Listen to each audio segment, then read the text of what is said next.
I hear you. And on Monday evening, Jeff Bezos, he's obviously heard this backlash. He posted an op ed in his paper of his own, and it's entitled this: The Hard Truth Americans Don't Trust the News Media. And this was his defense. This is what he wrote: Presidential endorsements do nothing to tip the scales of an election. What presidential endorsements actually do is create a perception of bias, a perception of non independence.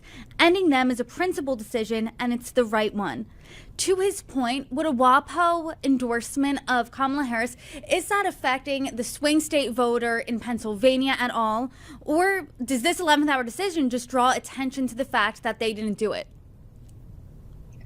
Yeah, and again, I think this is something where I can very comfortably say every word he says is right and also misses the point.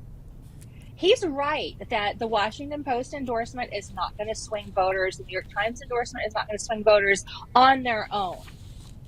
I think that the newspaper endorsements are actually more powerful when it comes to your local community, when they're talking about like my ballot in Orange County, Florida. I'm in Orlando, had a lot of local amendments and county charter amendments. We have state constitutional amendments. We have a school board potential half-penny tax increase. That's where the newspaper endorsements really have sway, because it's harder to get information about those.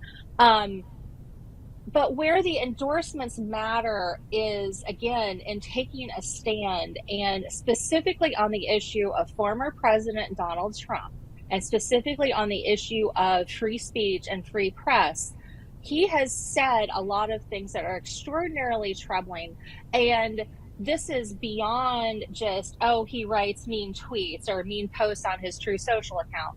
He has specifically advocated for revoking the broadcast license of networks that criticize him or ask him tough questions. He has specifically advocated for throwing journalists in jail and made jokes that they would be subject to, prison rape, which is not okay for anyone to ever have to experience. This is the kind of rhetoric that comes from Trump and his inner circle, that the free press is an enemy. And what a newspaper's endorsement can do is not necessarily change an individual vote, but be part of the dialogue about the role of the press, the role of what is actually true in this election. There's been a lot of misinformation. I mean, even in his Madison Square Garden speech, when you get past all the racism and sexism and homophobia and anti-Semitism, and you look at some of the things that he was saying, I mean, he was still claiming that there's been no federal aid to North Carolina, which I know is absolutely factually inaccurate. I have family in the area.